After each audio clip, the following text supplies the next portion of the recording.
Indonesia Investments Home Bulletin Introduction News. Today's news column breaking news. Indonesia Trade Expos dan Exhibitions Energy Electricity dan Energi Fossil Fuels Finance Financial Column Stock Exchange News Stocks dan Bonds Tax System Macroeconomic Indicators State Budget Contact Business Column Company Profile Commodities Industries dan Sectors Risk Foreign Investment Live dan Work Business Sports Culture Column Politics Economy Religion Demographics about US or Company Rating Team Contact Join US Business Activities Language Select Language English Login Subscribe Newsletter History of Indonesian Colonization. The colonial period of Indonesia did not begin immediately when the Dutch first set foot in the archipelago in the late 16th century. Instead, the Dutch colonization process was a slow, gradual process of political expansion that lasted for several centuries before reaching Indonesia's present-day borders. During the 18th century, the Dutch East India Company (VOC) established itself as an economic and political power on the island of Java following the collapse of the Mataram Sultanate. This Dutch trading company had been a major force in Asian trade since the early 1600s, but in the 18th century, it began to develop an interest in intervening in indigenous Javanese politics to increase its control over the local economy. However, corruption, poor management, and the fierce competition from the British East India Company led to the collapse of the VOC towards the end of the 18th century. In 1796, the VOC finally went bankrupt and was then nationalized by the Dutch government. As a result, the Fox assets in the archipelago fell into the hands of the Dutch crown in 1800. However, when France occupied the Netherlands between 1806 and 1815, these assets were transferred to the British. After Napoleon's defeat at Waterloo, it was decided that most of the archipelago would return to Dutch control. Architects of the Dutch colonial government in Indonesia. Two names stand out as the architects of the Dutch colonial government in Indonesia. First, Herman Willem Daendels, Governor General from 1808 to 1811, when the Netherlands was under French rule. And the second, British Lieutenant Stamford Raffles, Governor General from 1811 to 1816. When Java was under British rule, Daendels reorganized the central and the regional colonial administration by dividing the island of Java into districts also known as residencies headed by European civil servants called residents who were directly subordinate. The ND had to report to the Governor General in Batavia. These residents were responsible for various matters within their residencies, including legal matters and the agricultural organization. Raffles continued his predecessor's reorganization by reforming the courts, police, and the administrative systems in Java. He introduced the land tax in Java, meaning the Javanese farmers had to pay a tax, approximately 2/5 of their annual harvest, to the authorities. Raffles also took a keen interest in Javanese culture and the language. In 1817, he published his book, The History of Java, one of the first academic works on the island. However, Raffles' administrative reorganization also meant increased foreign intervention in Javanese society and the economy, reflected in the increasing number of mid-ranking European officials working in residencies on the island. Between 1825 and 1890, this number rose from 73 to 190 European officials. The Dutch colonial system of government in Java was both direct and dualistic. Alongside the Dutch hierarchy, there was a native hierarchy that served as intermediaries between Javanese peasants and the European civil service. The top of this native hierarchy consisted of the Javanese aristocracy, formerly the officials who ran the Mataram Kingdom. However, under colonial rule, these priai were forced to carry out Dutch wishes. The increasing Dutch dominance over Java did not come without resistance. when the Dutch colonial government decided to build a road on land owned by Prince Diponegoro, who had been appointed regent of Yogyakarta after the sudden death of his half-brother, Heribound, supported by the majority of the population of Central Java, and turned it into a jihad. This war lasted from 1825 to 1830, and resulted in the deaths of approximately 215,000 people, mostly Javanese. But after the Java War ended and Prince Diponegoro was captured, the Dutch were far more powerful in Java than ever before. The cultivation system in Java competition with British traders, the Napoleonic Wars in Europe, and the Java War placed a heavy financial burden on the Dutch government. It was decided the Java should become a major source of income for the Netherlands, and the Governor-General Van den Bosch therefore pushed for the beginning of the cultivation system. Indonesian historians refer to this period as the cultivation system, but the Dutch colonial government called it the Kulturstelsel, meaning cultivation system in ke-1830. With this system, the Dutch monopolized the trade in export commodities in Java. Furthermore, the Dutch decided the types and the quantities of commodity the Javanese farmers were required to produce. Generally, this meant that Javanese farmers had to hand over 1/5 of their harvest to the Dutch in return. The farmers received compensation in cash at prices determined by the Dutch, regardless of world market prices. Dutch and the Javanese officials received bonuses if their residencies delivered more crops than previously, thus encouraging top-down intervention and the repression. In addition to forced cultivation and the forced labor, Raffles land tax remained in effect.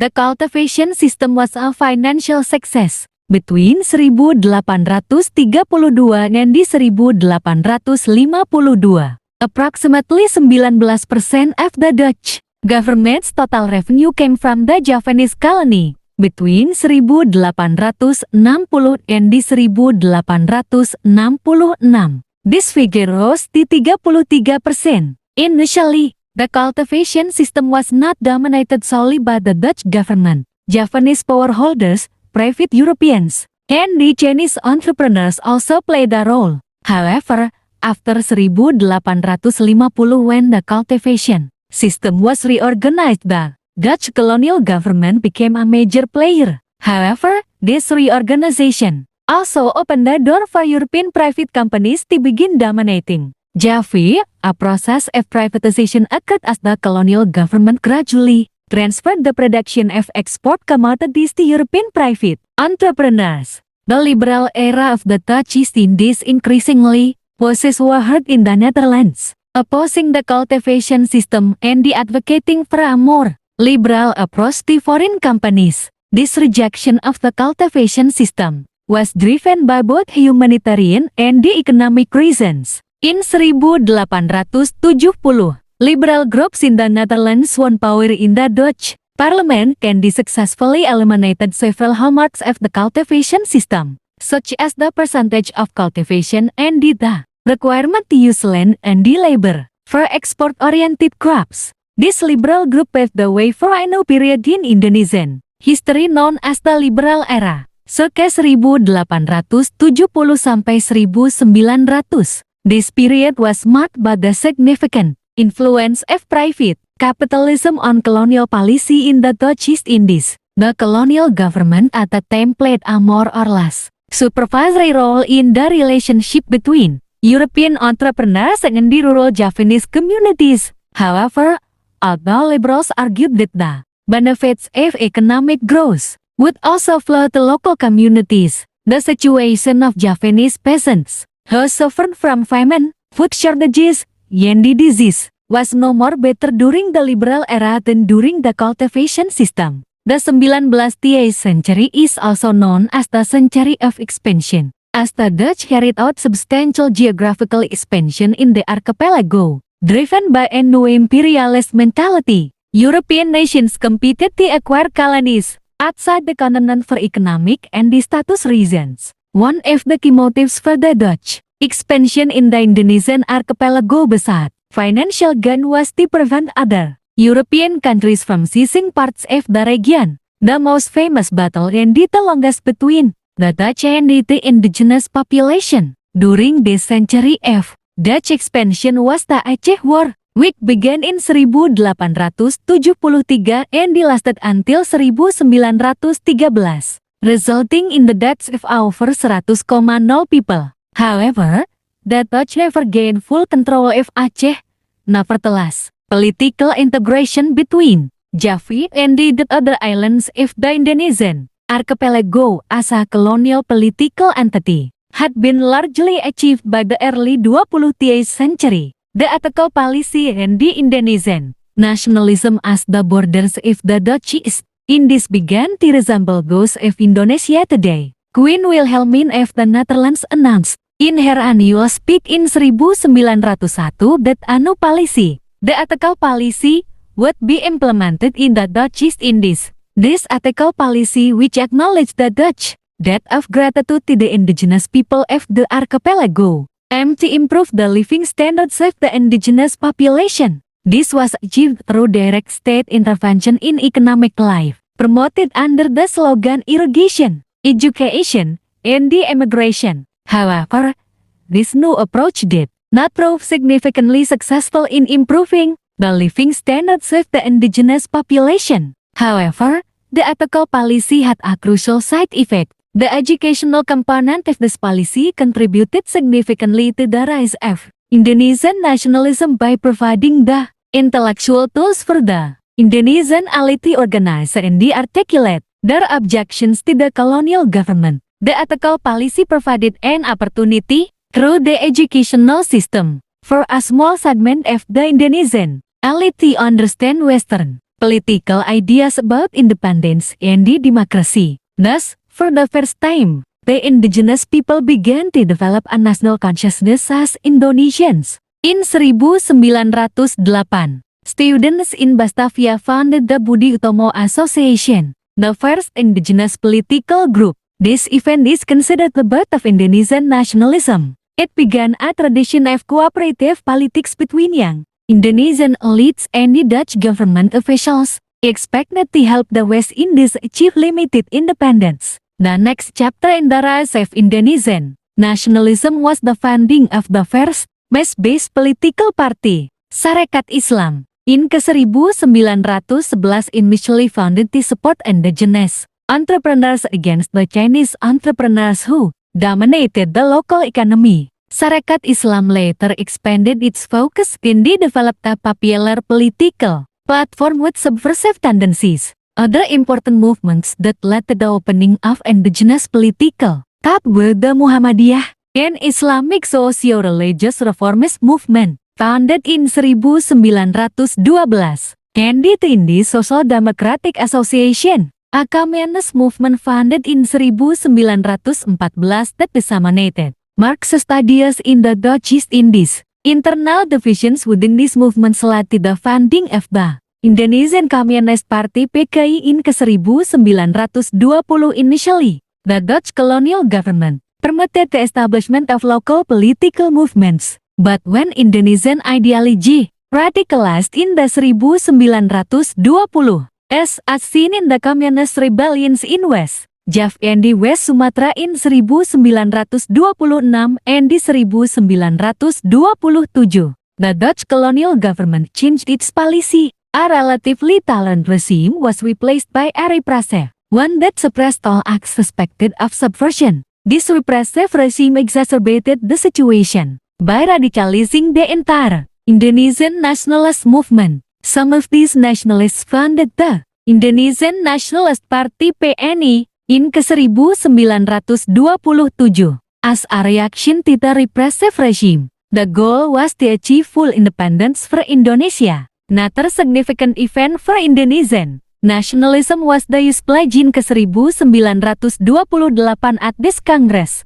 attended by youth organizations. Three ideals were proclaimed, declaring one homeland, one nation, and the one language. The main goal of this Congress was to foster unity among Indonesian youth. At this Congress, the song that would later become the national anthem Indonesia Raya was sung, and the national flag of the independence era, red and white, was raised for the first time. the Dutch colonial government responded with repressive measures. Young nationalist leaders, such as Sukarno, who would later become Indonesia's first president, and Muhammad Hatta, Indonesia's first vice president, were arrested and exiled. The Dutch colonialists were powerful enough to prevent Indonesian nationalism by arresting its leaders and suppressing nationalist organizations. However, the colonialists could not eradicate the nationalist sentiment that had ingrained itself in the hearts of the Indonesian people. The Indonesian people, on the other hand, were not strong enough to resist the colonial leaders and therefore needed outside help to destroy the colonial system. In March 1942, the Japanese army, fueled by the desire for oil, provided that assistance by occupying the Dutch East Indies. Although initially welcomed as liberators by the native Indonesian population, they soon experienced the hardships of Japanese occupation, shortages of food, clothing, and medicine, along with forced labor under tortuous conditions. The food shortages, caused primarily by incompetent administration, turned Java into an island of famine. Indonesians were forced to work as forced laborers called Romusha on labor-intensive construction projects across Java. When Japan took over the Dutch East Indies, Dutch officials were placed in prisoner of war camps and replaced with Indonesians to carry out government duties. The Japanese military educated, trained, and armed many young Indonesians and gave political voice to nationalist leaders. This enabled the nationalist leaders to prepare for the future of an independent Indonesia. In the final months before Japan's surrender, effectively ending World War II, Japan gave full support to the Indonesian nationalist movement. The destruction of the political, economic, and the social power of the Dutch colonial government ushered in a new era. On August 17, 1945, Sukarno and Hatta proclaimed Indonesia's independence. 8 days after the dropping of the atomic bomb on Nagasaki and 2 days after Japan's defeat in the war,